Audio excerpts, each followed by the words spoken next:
ఎక్కడికి వెళ్ళావు?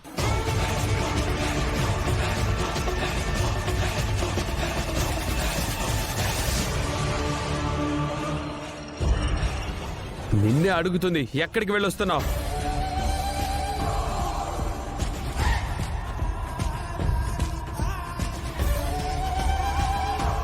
మాట్లాడవేంటక్క? అడుగుతున్నారుగా, చెప్పు. ప్రతిరోజు రాత్రి టైం కల్లా నువ్వు ఇంట్లో ఉండడం లేదని అక్షిత చెప్తూనే ఉంది. కానీ మేమంతా అంత సీరియస్ గా తీసుకోలేదు. ఎందుకంటే బయట నుంచి వచ్చిన ప్రతిసారి నువ్వేదొక కారణం చెప్తూనే ఉన్నావు. ఇప్పుడే కారణం చెప్తావో చెప్పు. మీ అమ్మ గుండమ్మ దగ్గరికి వెళ్ళావా, లేకపోతే తెలిసిన వాళ్ళు ఎవరికైనా హాస్పిటల్లో సీరియస్ గా ఉందని ఫోన్ వస్తే వెళ్ళావా, లేదంటే ఇంకేదైనా కొత్త సాకు పెట్టుకుని వచ్చావా? మాట్లాడు. అడుగుతుంది నిన్నే పల్లవి. ఈ టైంలో ఎక్కడికి వెళ్ళావు? ఎక్కడి నుంచి వస్తున్నావు? చెప్పు.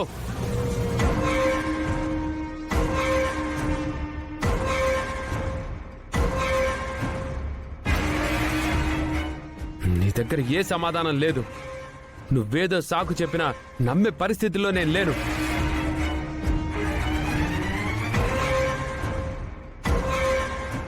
ఇప్పుడే నా ఫ్రెండ్ ఒకడు ఫోన్ చేశాడు. ఏంట్రా మీ ఆవిడ రోడ్డు మీద కనపడింది ఈ టైంలో? నువ్వు లేకుండా ఎలా వెళ్ళింది, నీకేమైనా తెలుసా అని అడిగాడు.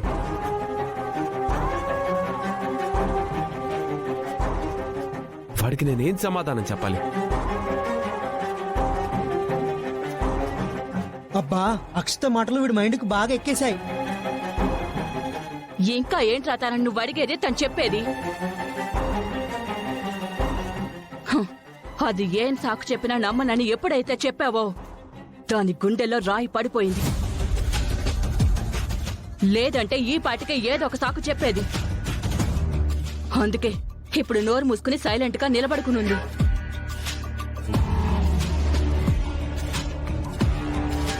ఇక్కడ నిన్ను భరించాల్సిన అవసరం నాకు లేదు.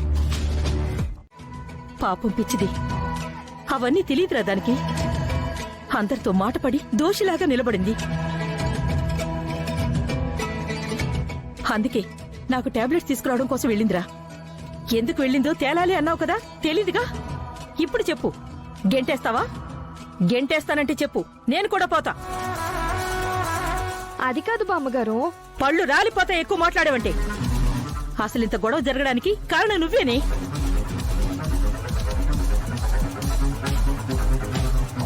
తన భార్యను చూస్తే ఇంట్లో కనబడలేదు, అడిగే రైట్ వాడుకుంది. తన కోడలు ఈ టైంలో బయటికి వెళ్ళిందంటే ఎక్కడికెళ్ళావని అడిగే హక్కు సుమలెత్తుకుంటుంది. మధ్యలో నువ్వెవరివే? గదిలో ఉన్న నీ మొగుడిని చూసుకోవడం ముఖ్యమా, పక్క గదిలో ఉన్న నీ తోటి కోడలు ఎక్కడికి వెళ్ళిందో తెలుసుకోవడం ముఖ్యమా? చెప్పరా, పొమ్మంటావా మమ్మల్ని?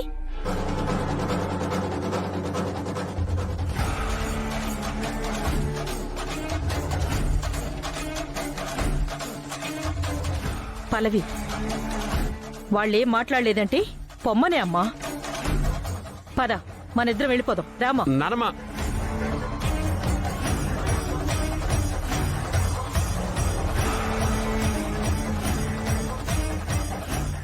నీ టాబ్లెట్లు తీసుకురావడం కోసం వెళ్ళిందన్నావు కదా, అప్పుడు తను తప్పు చేసినట్టుగా ఎందుకు అవుతుంది?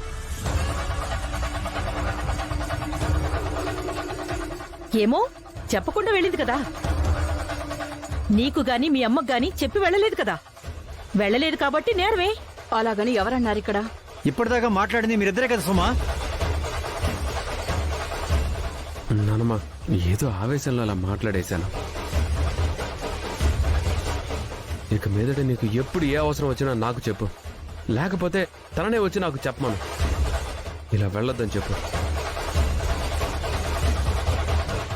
నేనే వెళ్ళి తీసుకొస్తా. సరే, ముందు లోపలికి వెళ్ళండి. అమ్మా ఉషా, ఫ్రెష్ అయిపోయావా? అయిపోయాను బామ్మగారు. మీకేమైనా కాఫీ తెమ్మంటారా? కాఫీ కాదులేమ్మా, ముందు దేవుడి గదిలో దీపం పెట్టి పూజ చేయమ్మా. పూజ ఏంటి? పూజ అనగానే అలా షాక్ అయిపోయి రాయిలాగా నిలబడిపోయావు. ఏ, పూజ చేయడం రాదా నీకు? నిన్నే అడుగుతోంది. అత్తయ్య గారు పూజ చేయమంటున్నారు కదా, వెళ్ళి పూజ చేయి. అంటే ఎప్పుడు పల్లవి అక్కే చేస్తుంది కదా అత్తయ్య గారు. ఇవాళ నిన్ను చేయమంటున్నాను కోడలు గారు, వెళ్ళి చెయ్యండి. ఏమ్మా పూజ చేయమంటే ఎందుకు అలా ఆలోచిస్తున్నావు? నిన్నే మాట్లాడవేంటి? అసలు నీకు పూజ చేయడం వచ్చా రాదా? రాదండి.